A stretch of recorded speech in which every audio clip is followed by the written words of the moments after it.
So exercise 119, let's go back to work a little more on tensor product, especially work with FracR-module.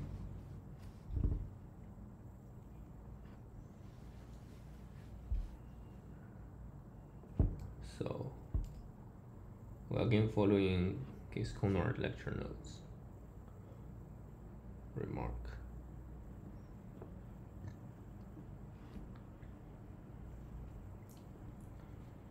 Recall that a tensor product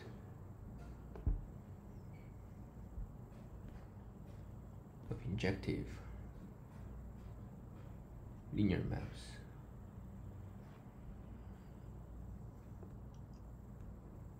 might not be injective.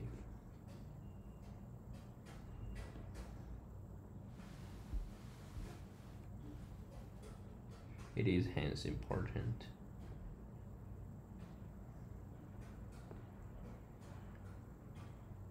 to recognize those gave injective maps. Let's say to give a name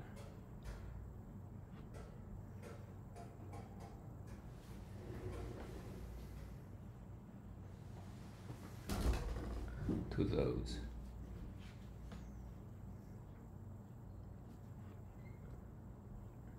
R-modules,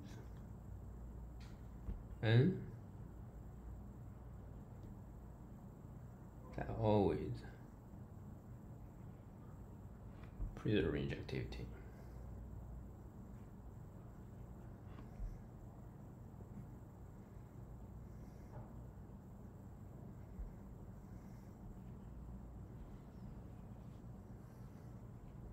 The following sense. Start with R-module map from M to M prime. Let's say be injective.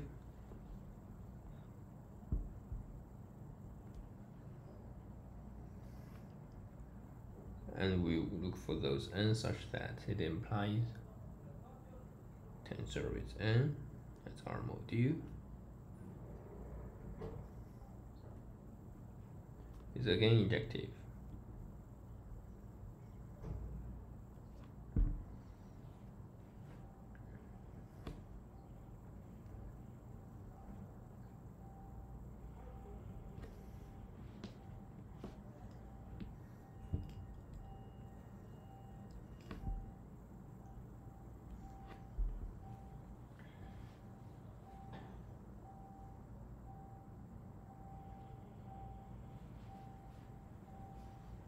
Exercise 1.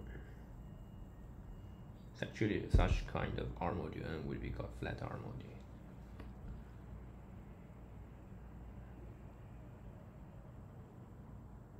So maybe just to give the definition of this. Definition: an R-module n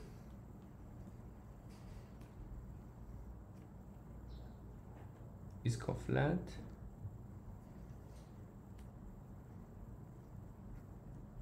if flat has R-module for all injective maps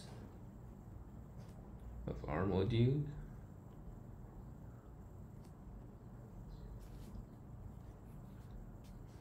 the linear map one tensor from a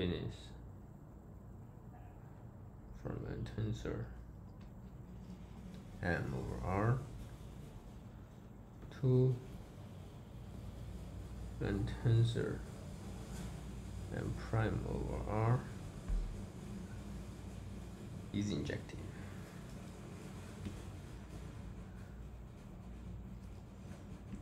Is injective.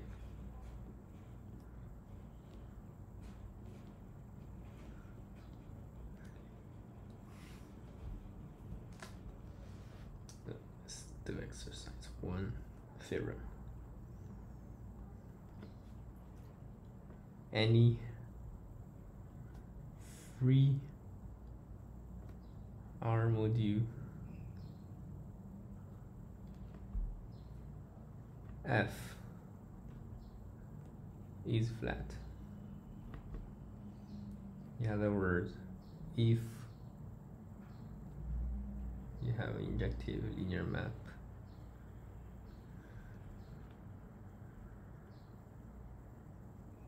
then F tensor over R is again injective.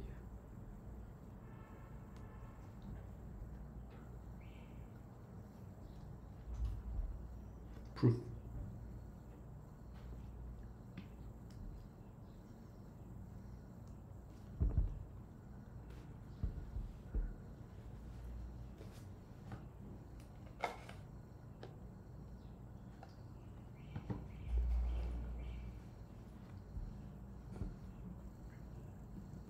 And this F is 0 module.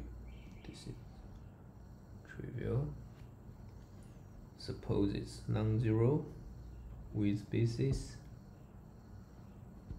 not necessarily finite dimensional, finite rank, let's say EI.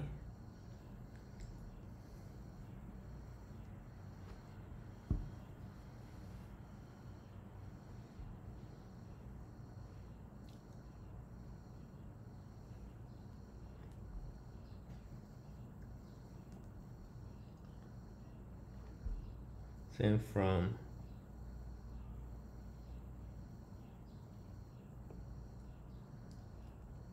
our previous exercises, we know that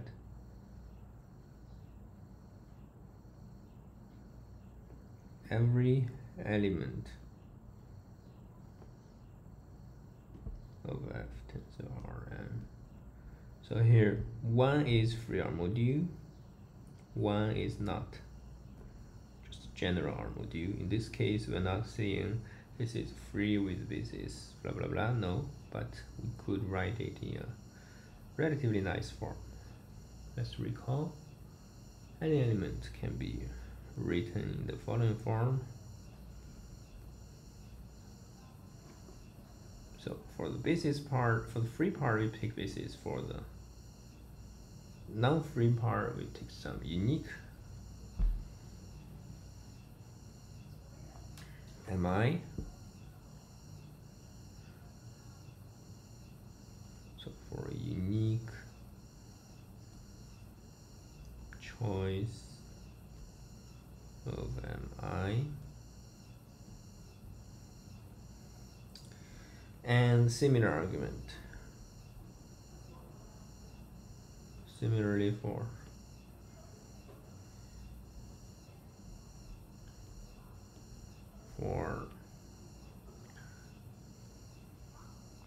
F tensor M prime over R. Okay. Now, for any small t in the kernel, one tensor phi,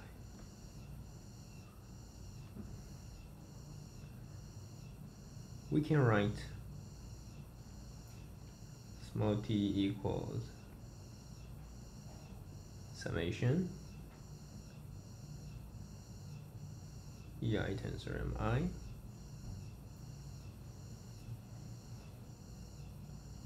so we want to show it's injective, so let's take element in the kernel which prove it's 0, right? So take it in this standard form. So here mi is M, this EI is our basis of F, and then see the kernel means 0 equals 1 tensor phi applying on T, so this is just EI tensor phi of mi. This is the linear map here.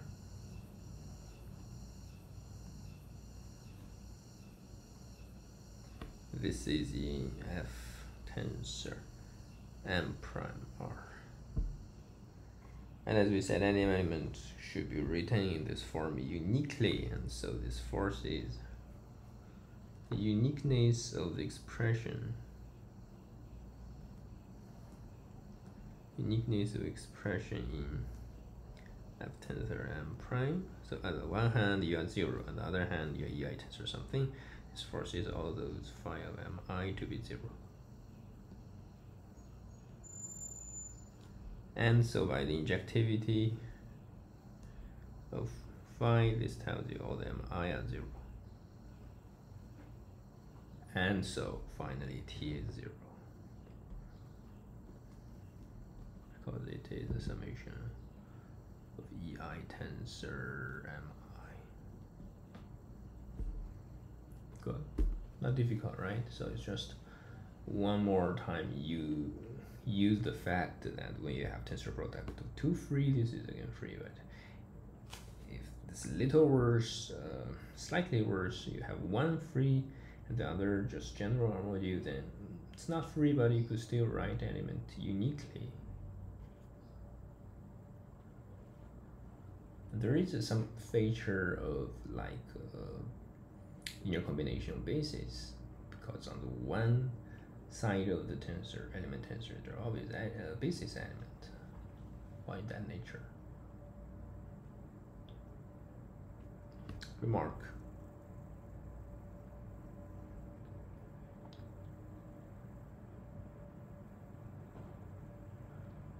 We did not require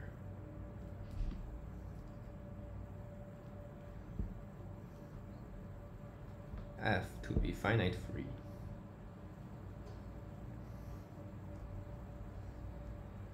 We don't require it finite, just free. Exercise 2.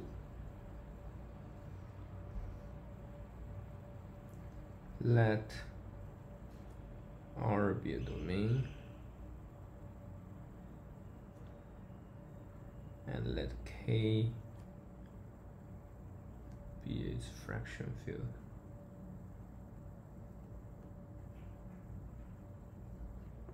Then K is flat at R-module.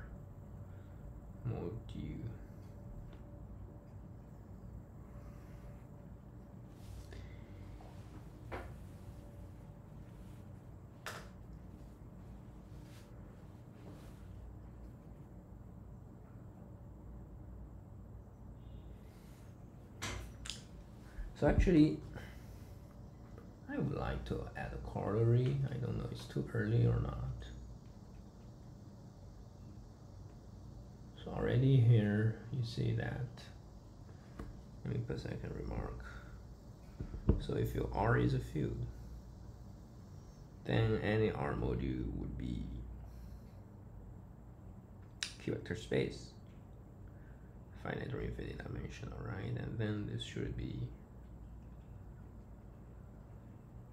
free R module, right? Then any R module is flat over it, right? Then this remind me that, for example, in the last video we talked about, if you remember, we talked about DST being fully faithful. There we use some arguments. There's procedure of tensor over K0 is BST, and so in particular this BST is flat. It's K0 module because K0 is a field, which means it turns injective into injective.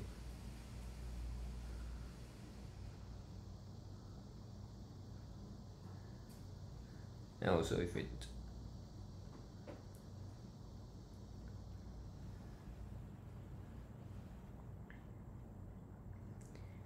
element here equals 0, it means each elementary tensor on the left hand side should be 0, right?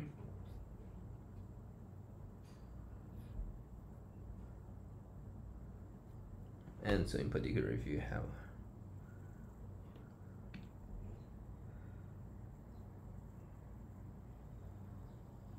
F tensor 1 equals G tensor 1, then this forces F equals G, right? you could express this, re-express this using a basis of BST as K0 vector,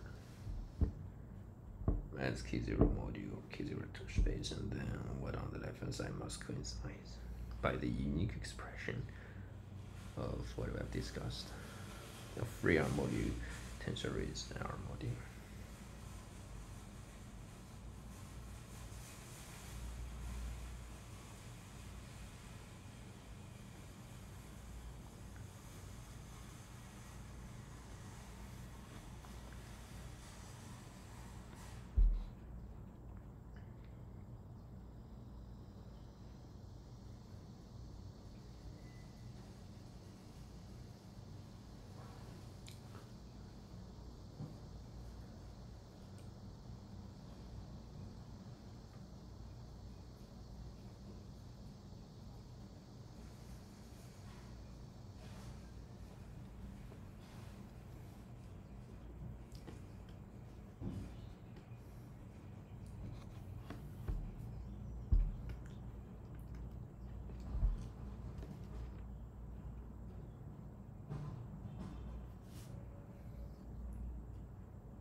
Maybe we need slightly more careful.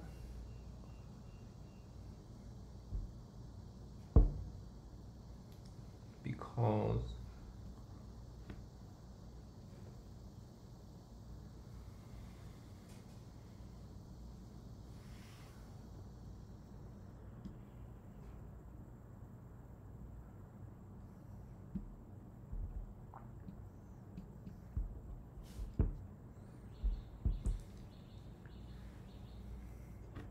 so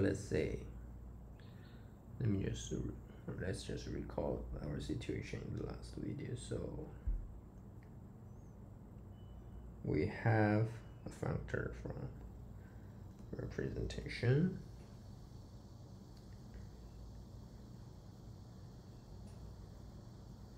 let's say semi-stable, p-adic representation, factor DST, to filtered FracR-module. The question is, we want to show this is fully faithful, knowing this is already proved to be faithful. So what we do is, given any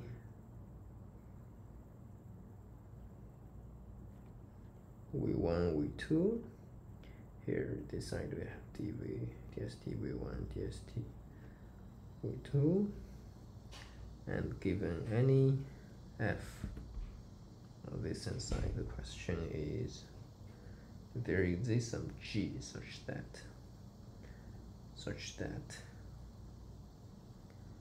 dst of g equals f.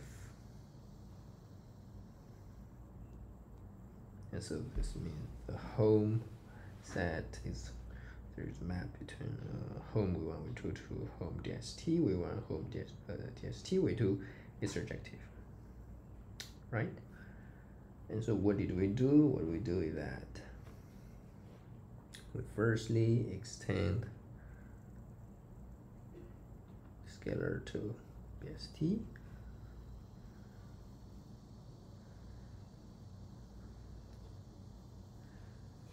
and the reason we do this is because we have comparison isomorphism there.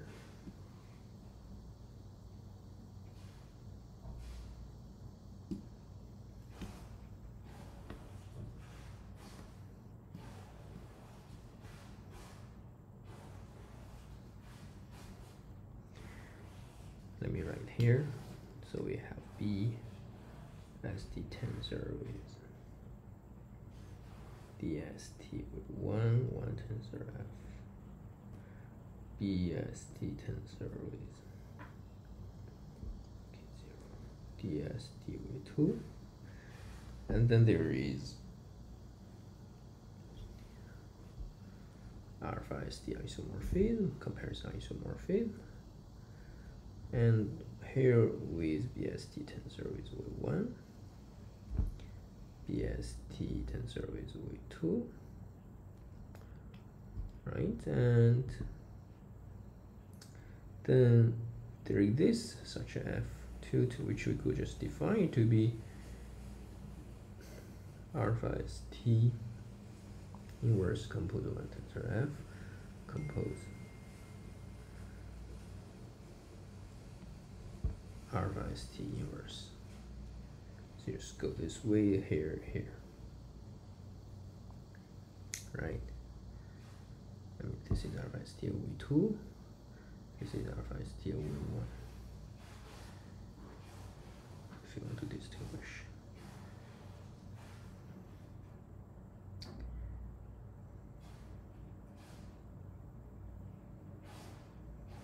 Right.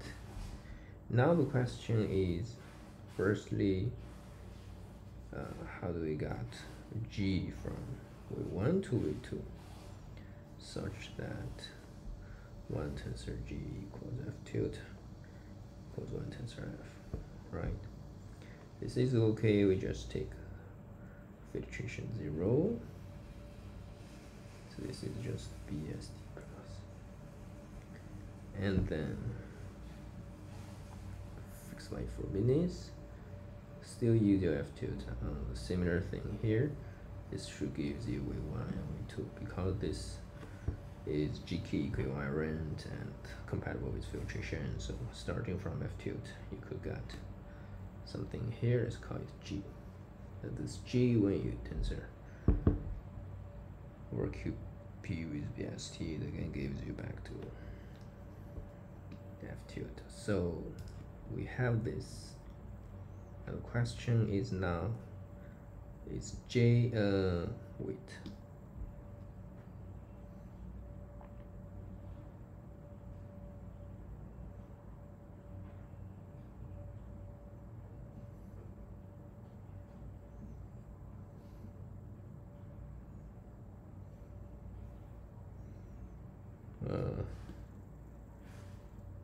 Wait.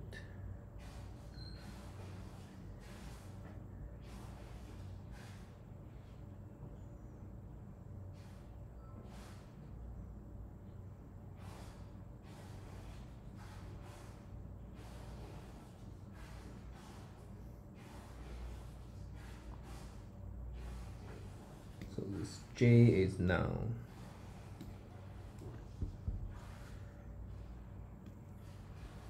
from V1 to V2 such that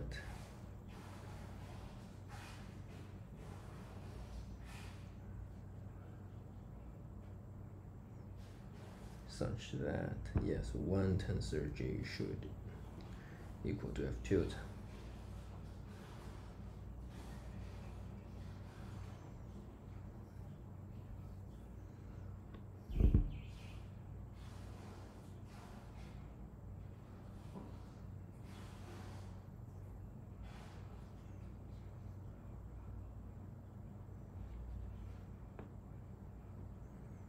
And so now we are going to compare G with F.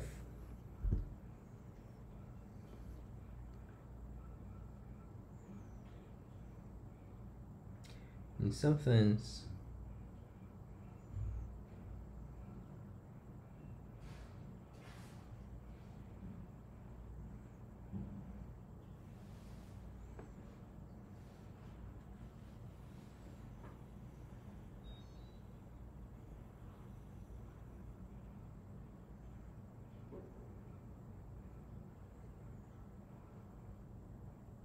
sometimes one tensor G is isomorphic to one tensor F, right?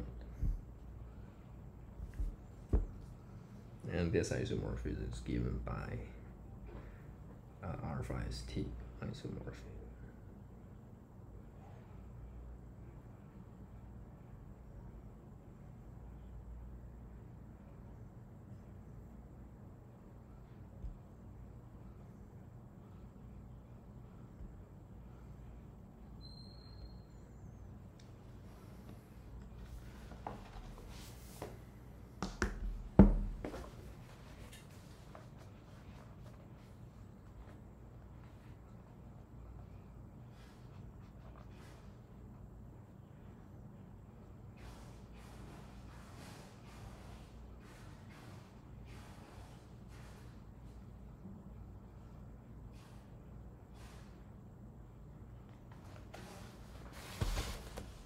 So how far are we from conclude dst of g equals f?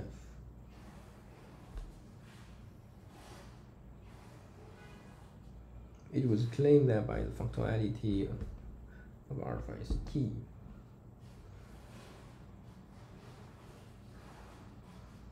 Functionality of alpha is t is telling you what?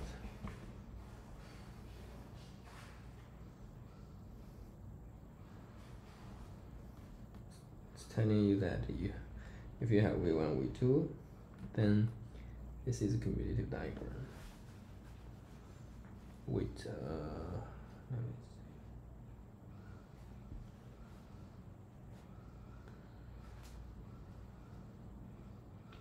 see. Wait, no, the functionality of alpha is t is telling you that if you start with, let's say, j from v1 to v2, and then this induces on the one side BST tensor with TST v1 T0, so here it's one tensor DSTJ, DST tensor K0, DST v2 on the other side. So this is alpha is T over 1 to BST 1 over QP. Here is one tensor G, BST tensor V2 over Q2. Here is alpha ST V2, and the diagram commutes. Right. And so actually this is telling you that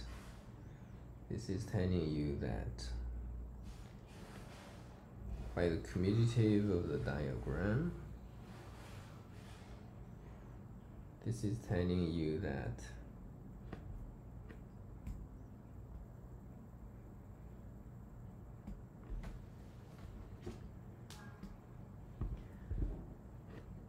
one tensor DST of J is isomorphic to composition of this. Right, composition of this gives you R5D inverse compose one tensor J compose R5 T, and this is exactly our definition of the field. Wait, no, actually, yeah.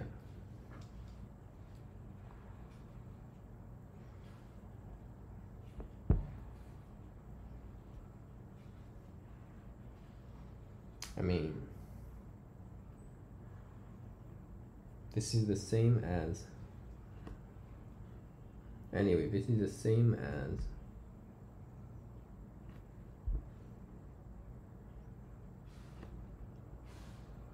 one tensor F at the beginning.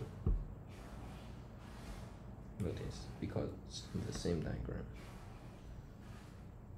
One tensor F is this, compose this, compose this. Now it's the same. This compose this, compose this.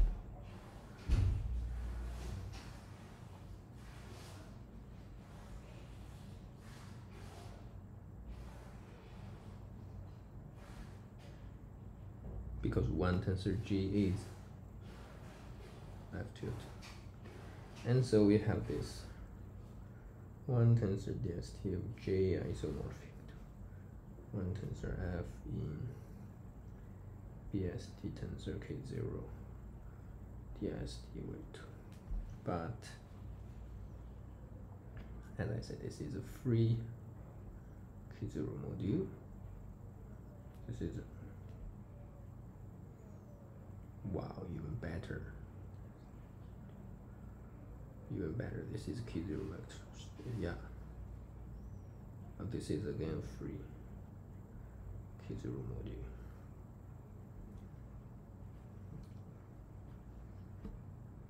And this is telling you that, I mean, you could even write identity. and this is telling you that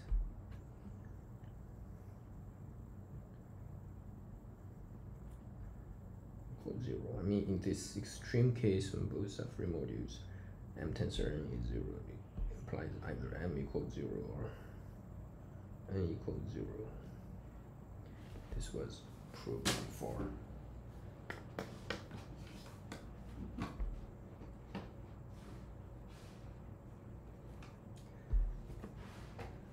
I just don't remember what is the most general statement. Is it enough if we only have one free module and the other general? Can I use the argument what we just discussed?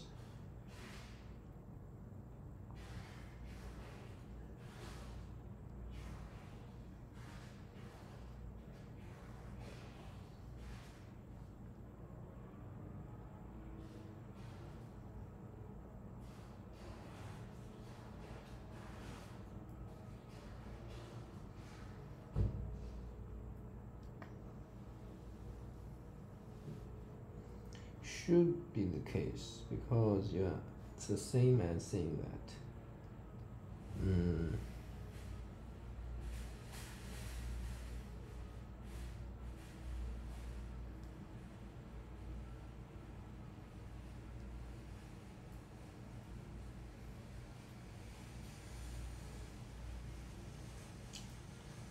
equality is preserved. I'm just thinking what the most general statement here.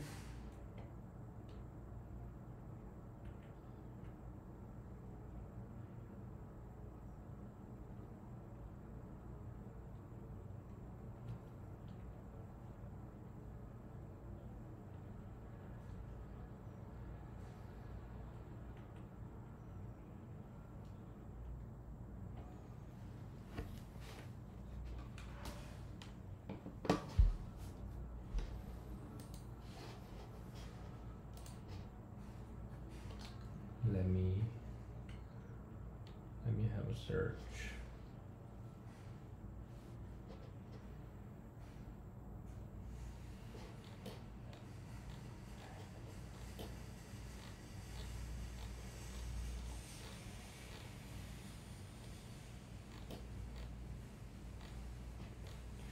Can I just say if one factor is free, and then hence every expression is unique?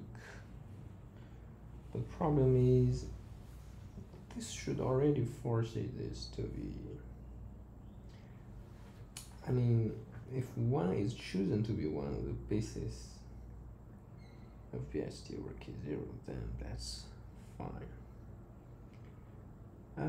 Actually, it could be. That's too technical. I don't think that's a good argument. So there is a section. I mean, there is injective map of K0 into the ST, but it's not always. I will know this is a fact, and hence it should imply that I could fix one as one basis as K0 vector space. And if one is fixed at basis, then it's telling you that any expression on the right hand side is should be forced to be a unique one, but then it's down. But let's see, are there any more general arguments?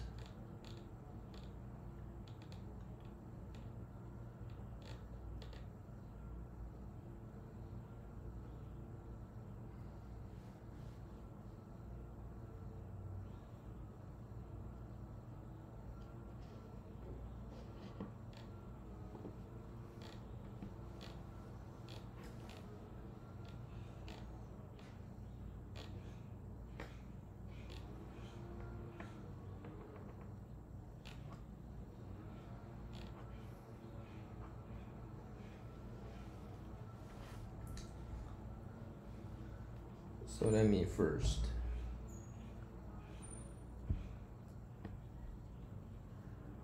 recall that. Let me just remove this. Maybe we discuss this later. Let me first recall that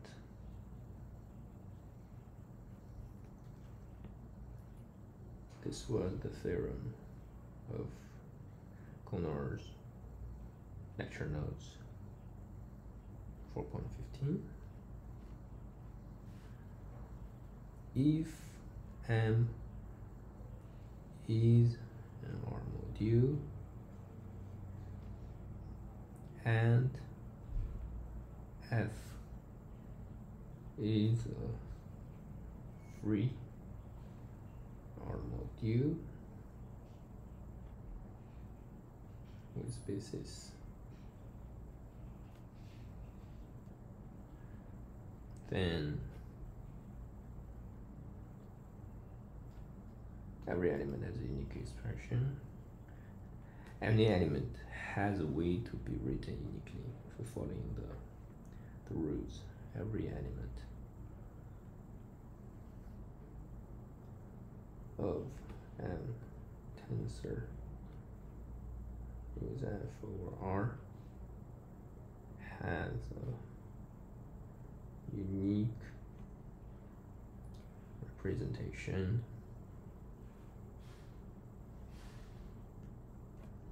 in the form summation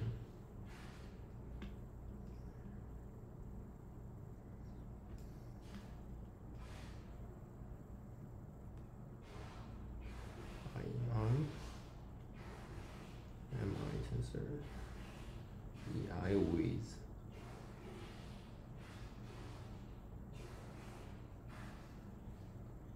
MIM and all but finitely many MI are 0.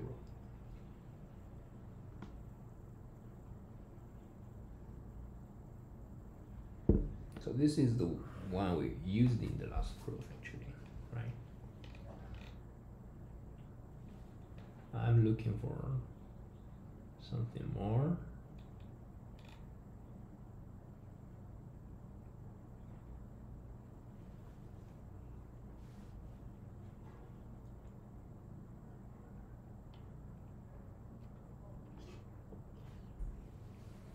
Let me also recall second one.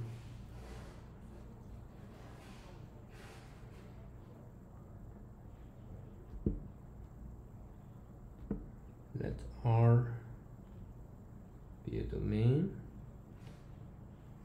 with fractional field K, and then suppose we have character space V, then there is isomorphism.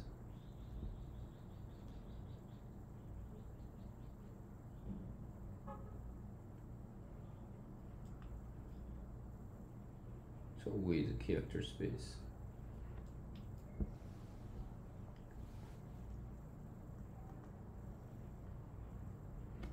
isomorphism is this map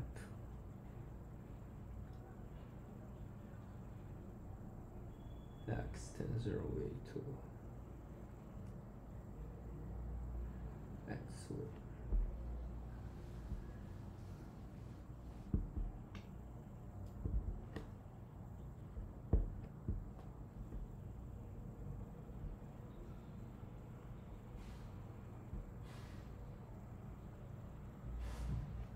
With tensor over R, but not tensor V over field. Otherwise, if you have different dimension, it cannot be isomorphism.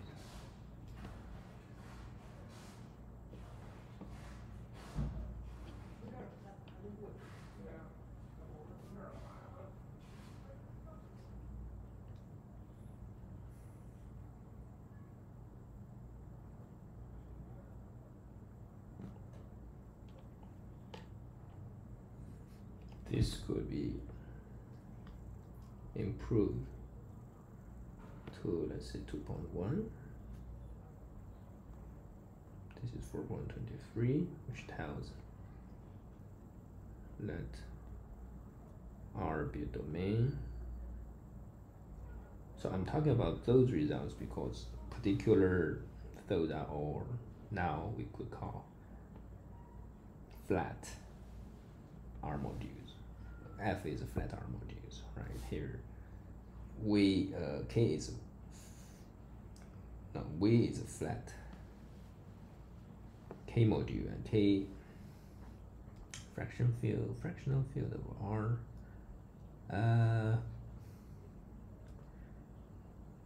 Yeah, maybe I don't have an argument to guarantee that's flat at this moment, but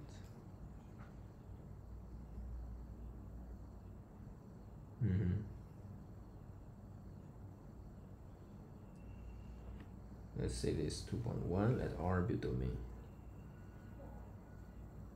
Again, fraction field is K. And again, with vector space.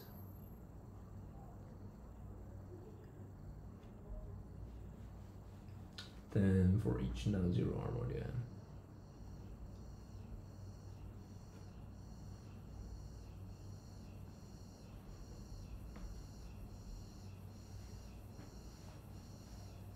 inside K, we claim that M tensor over R with weight. This is something in between of K.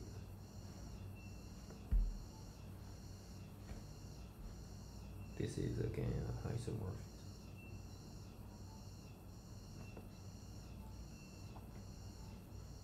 Map is again map to M weight.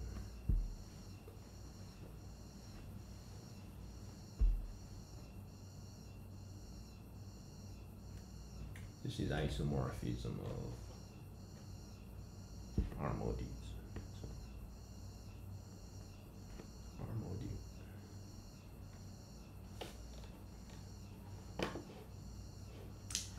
In particular, if you have an idea of R,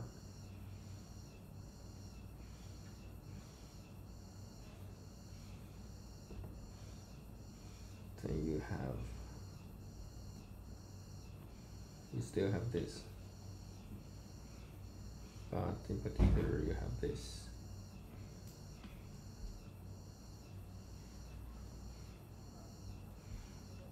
As R module.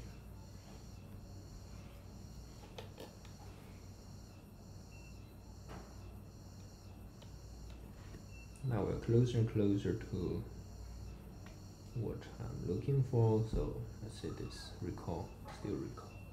Well, discussed all those before, so 4.25. If you're looking for proof, then you can go back to look at the videos around maybe exercise 80 or 70. Let R be domain, F prime, FracR modules.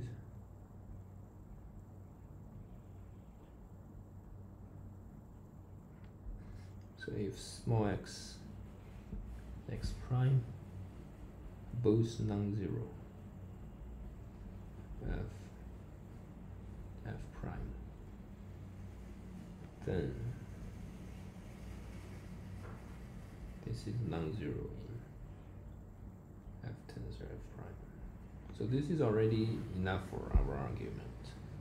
This is telling you that if you have elementary tensor equals 0, then either x equals 0 or x prime equals 0 if both are free modules.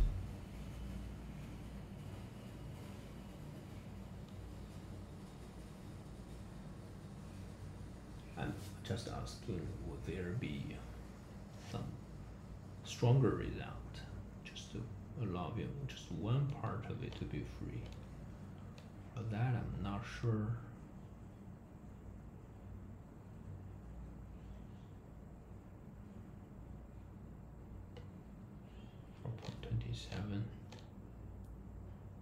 Okay, so stronger result seems to be. Let's first recall theorem 4.27. Let R be a domain with fraction field of R K V P vector space.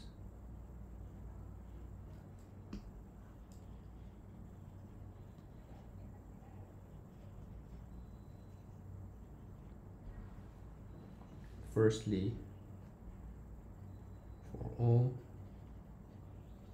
R module N,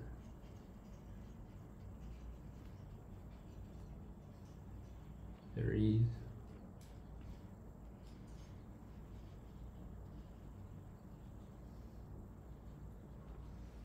an R module isomorphism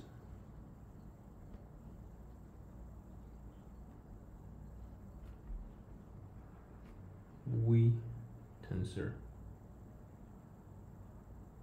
M isomorphic V tensor M quotient M torsion submodule. So here, any R module, no restriction, but not yet given a strong result as what we expect to discuss about zero elementary tensor. But wait, don't be patient, we will see that. Secondly, for R modules, M, if M is torsion, which means this quotient equals 0, then this is 0.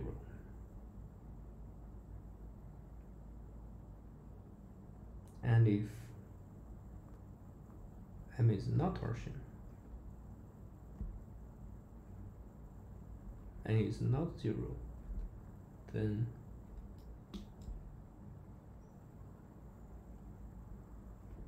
V tensor M is not 0. Thirdly, if M is an R module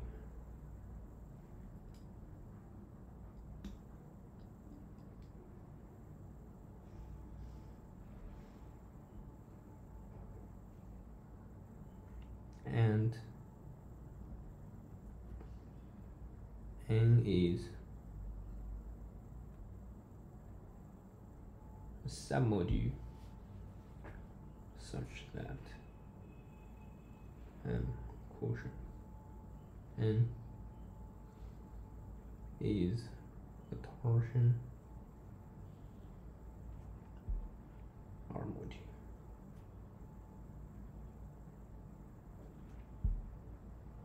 then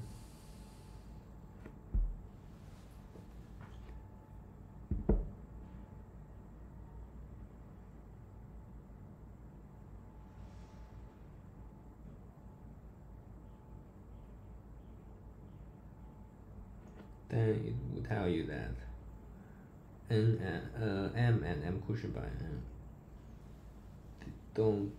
they're not different too much if you care about tensor, which means if you take some way or K vector space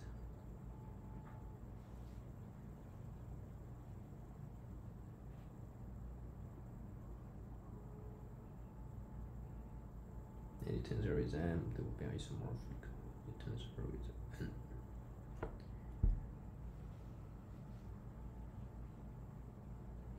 And the map is given by V N.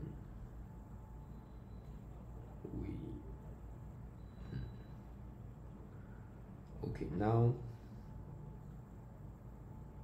here comes a corollary of this, but let me just put all together this 4. So this is the important one. V tensor M equals 0 in V tensor M. So V and M is similar. M is R module, V is a K vector space. In particular, of course, you could put R equals K and the V K vector space. In this case, this is 0.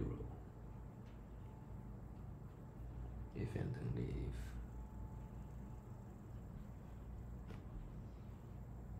if V is 0, or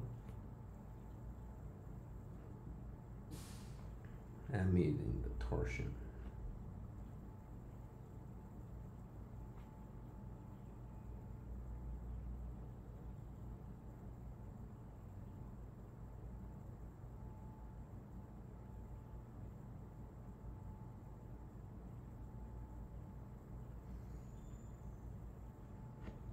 And so this seems to be quite general argument, right? We're not really requiring something on M. M is any argument. But if V is a key vector space,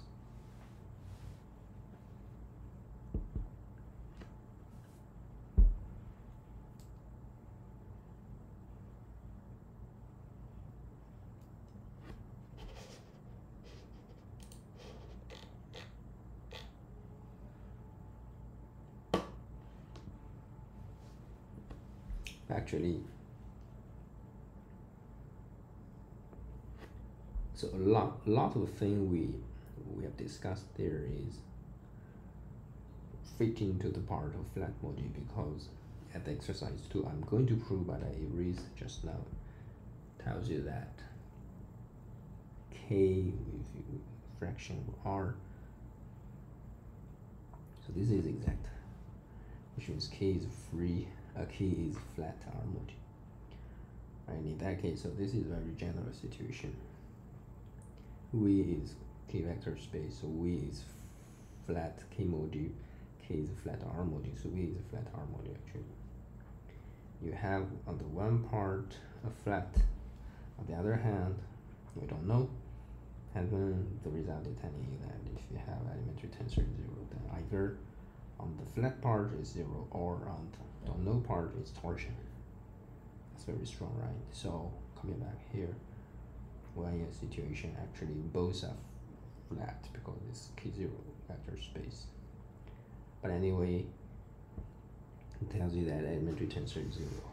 Either on the first part is 0, or on the second part is torsion. But there is no torsion on either side. And so this is telling us, so that side must be 0 itself. Okay. Then let's stop by proving also exercise 2. And this is very consistent. Exercise 2. Let's call it the theorem. Let R be domain and K be its fractional field. Then K is flat as R-module. Proof. Firstly, let me remark, this is not a special case of first exercise.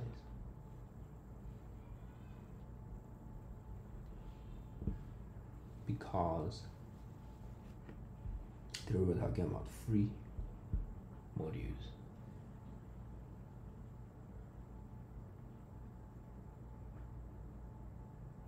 Here, if K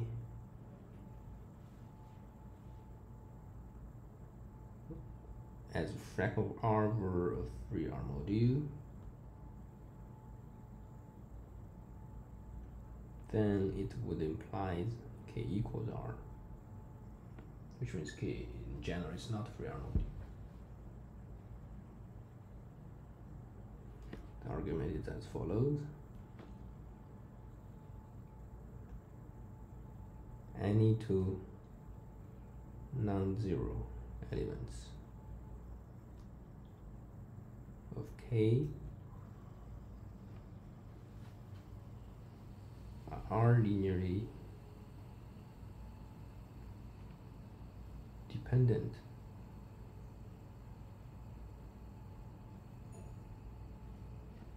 So if K were a free R module, then it would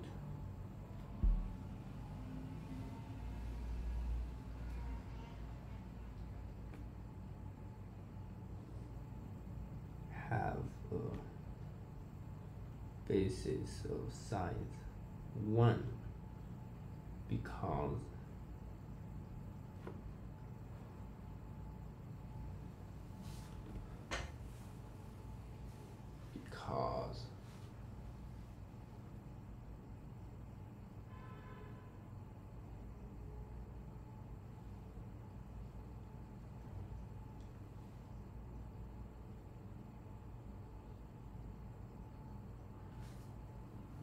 then it took they're not, you cannot find two linearly independent. They always linearly dependent, right?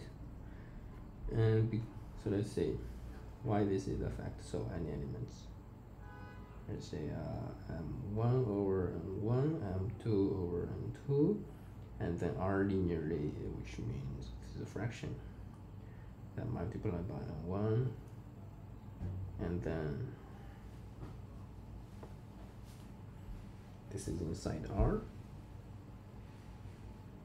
multiplied by N2, this is inside R,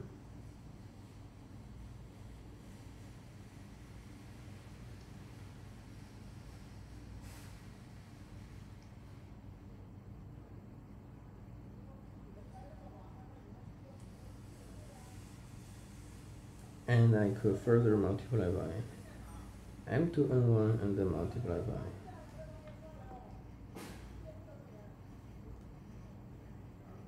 M1 N2, and then you minus, this gives you, so this is in R, this is in R, just cancel this, so finally it's M1 M2 minus M1 equals 0. Right, obviously, so of size 1, this will tell you K, if it's free R module, it would be R times n elements called X. And now you have X itself is inside K,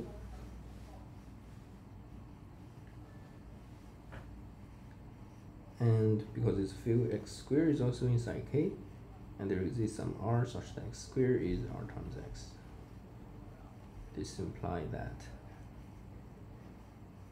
this is a field, X equals R.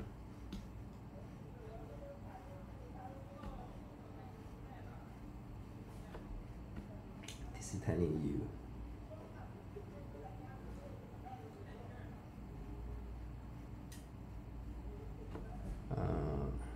telling you X is in R for any X,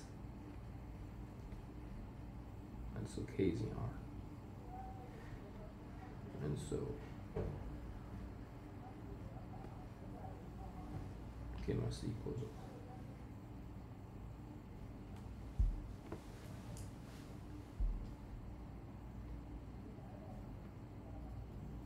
So I'm saying that fraction field is in general not free module of the starting one.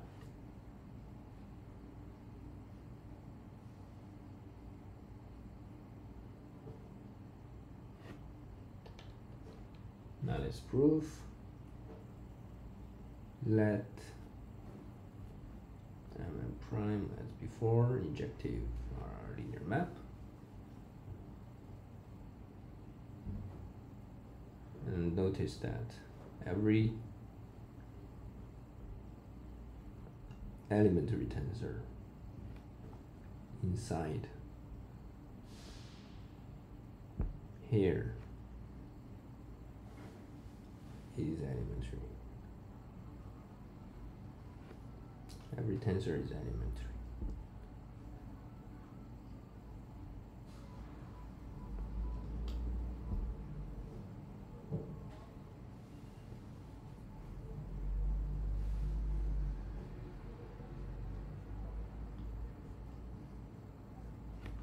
suppose you have ki mi over r, and then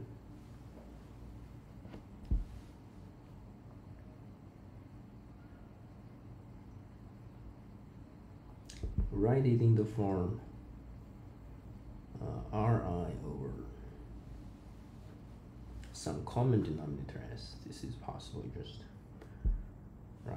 by, because this is a finite sum, just by multiplying both denominator and denominator some common sum, just by, for example, multiply all the denominator with all those appear in different terms of the denominator, then you got a very big S and kind of got to find a common denominator. And then now this could be written as moving this ri to the right hand side over s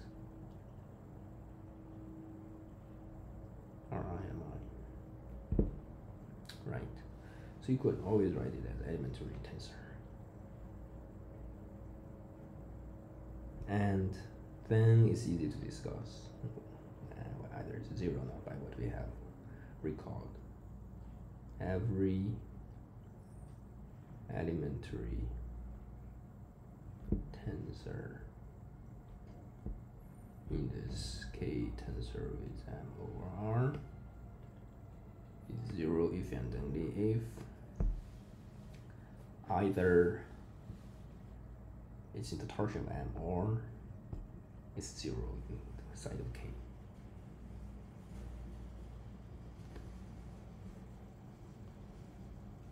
The first factor is zero or the second is torsion.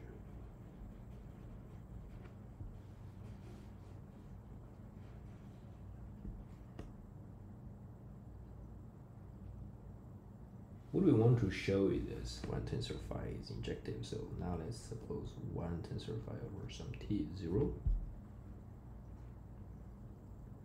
because every element is elementary tensor. Let's write it as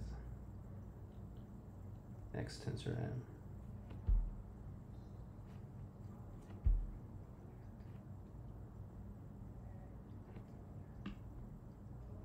Suppose.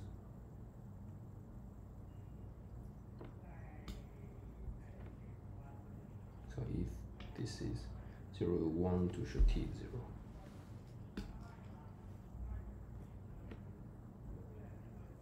Then we have 0 equals X tensor phi n. And therefore implies that X is 0 or phi m is in the torsion of M.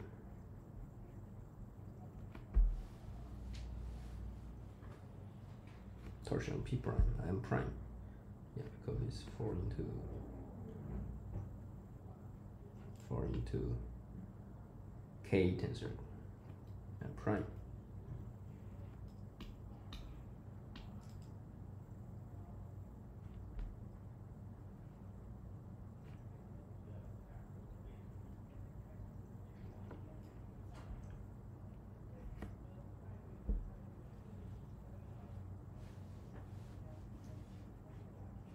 So let's discuss if phi m is in M torsion prime, then this means there is some R such that R times phi m equals 0, some R non-zero in big R. And so by ordinarity, this implies phi Rm equals 0, but phi is injective, this implies Rm equals 0 for some R different from 0 and R n. It implies small m is torsion.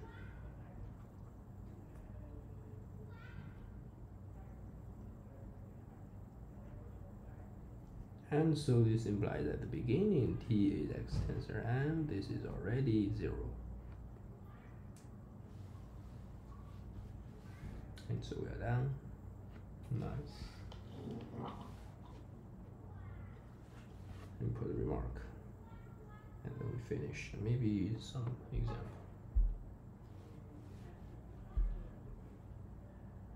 if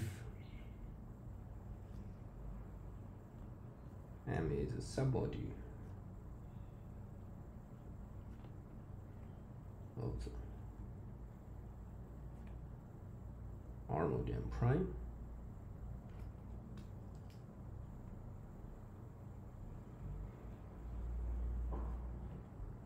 then what we just proved, exercise 2, imply that it's telling us we can consider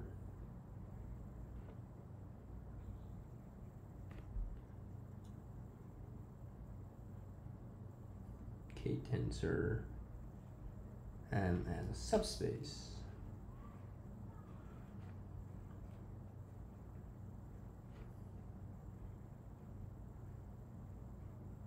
of K tensor M prime.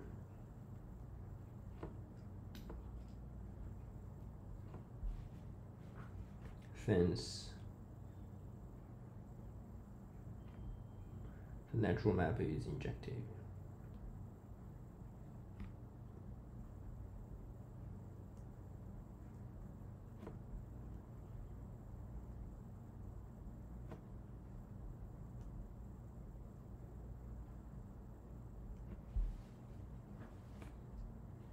Okay, you draw a diagram for that. So you have N embeds into M prime, and then tensor with this, which is flat, and this embeds into tensor with this flat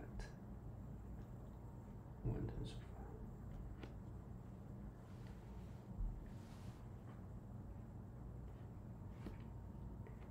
1.1. Notice that this works.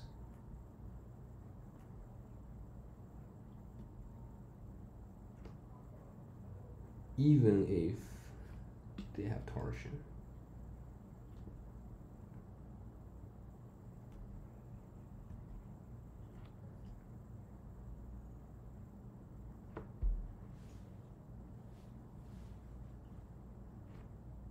Although in this case,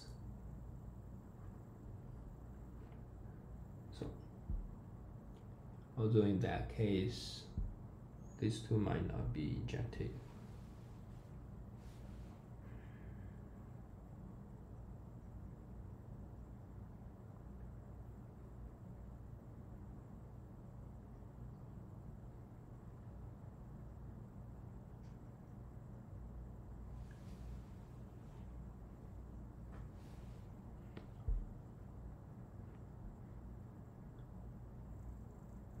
M K tensor M prime K tensor over R M prime might not be injective.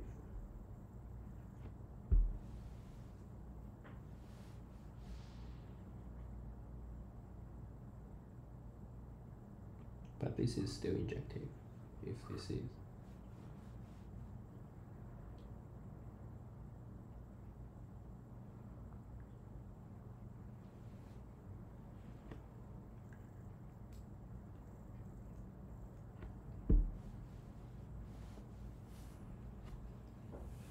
wait, so are you claiming that if M is torsion free, then even this should be injective? Let me check. Okay, so can I show this is injective? And let me take X here. And this is mapped to one tensor X, and if this is 0, then it implies either 1 is 0 or X is in the torsion, if that is torsion free.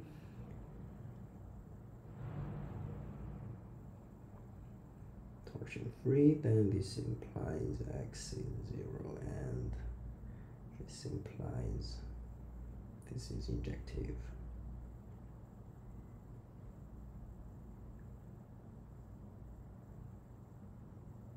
When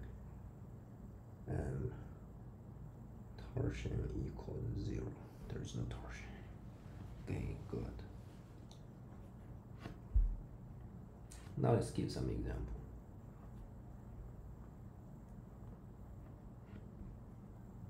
We have Z embeds into Z quotient. Free Z plus Z as Z module.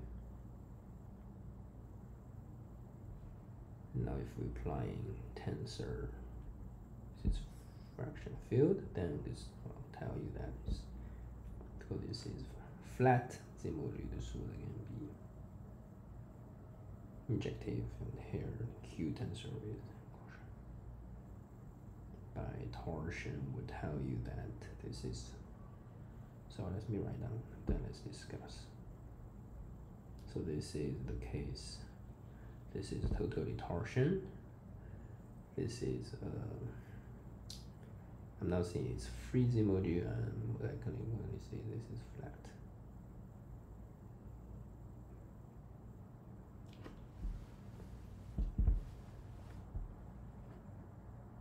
And this already fit into, anyway, this already fit into the picture here, because W is just a Q vector space. K is fraction ideal of R, which is exactly this case. And so this is totally 0, but we have left with Q here. This is only turning Q embeds into Q.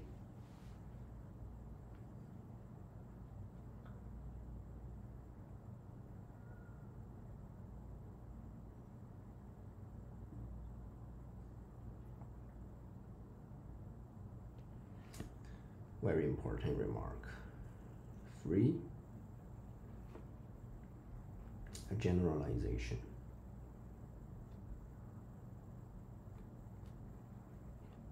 Generalization of FracR tensor over R. So this, we feel this is too restrictive, right? How could I just happen to tensor over something which is fraction field or vector space over that fraction field? You could generalize this to a situation which is localization, because this is just a localization at 0.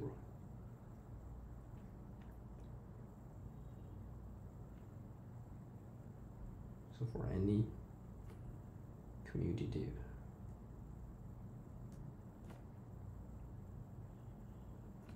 ring R, and for any multiplicative set D, then localization is a flat R module.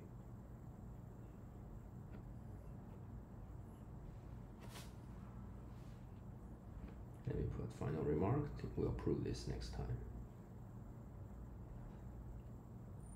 If M is flat R module, I ideal of R, then I tensor of R with M is isomorphic to the new R module I M, to map it by I tensor M, map it to I M. So maybe let me finish the proof of this.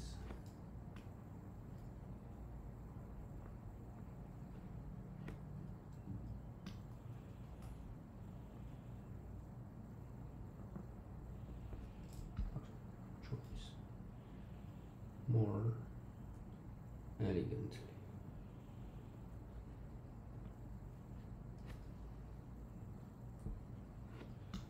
Obviously I should have to first.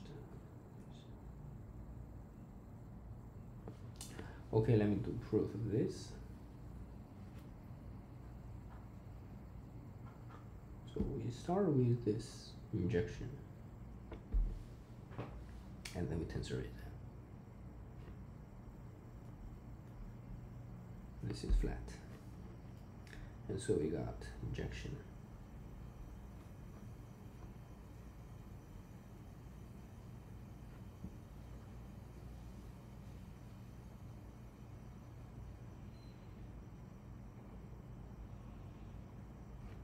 Given by this.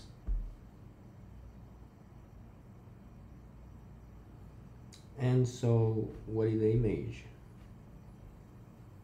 The image is exactly this IM containing M, and so we have this injective and surjective and isomorphic to IM.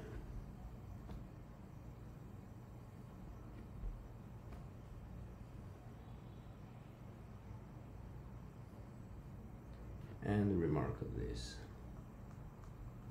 to say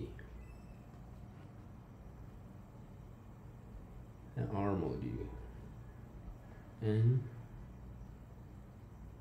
it's not flat as R module. It's the same as saying there exists some linear map injective such that after a tensor not injective.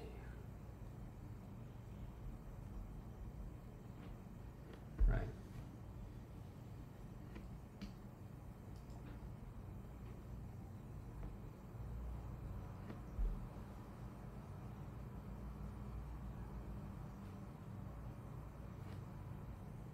Let me just give example. So for a non-zero torsion abelian group, let's call it A.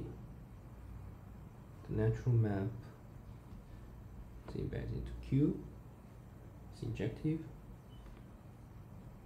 But then if you apply the tensor with A over Z, this would be A map into, because A is torsion, Q is fraction of Z, as we talked about before. This is 0, and so this is not injective. Yeah, so counterexample is very easy to find. Just use torsion, which means torsion things will probably not be flat.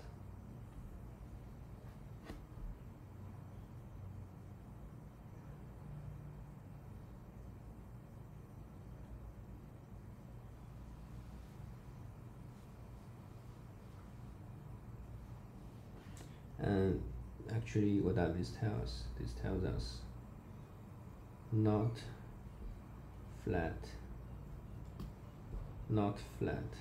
Z modules. There are many. It includes finite abelian groups.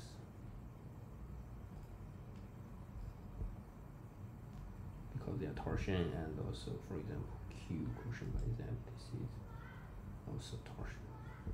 Also, there are others probably.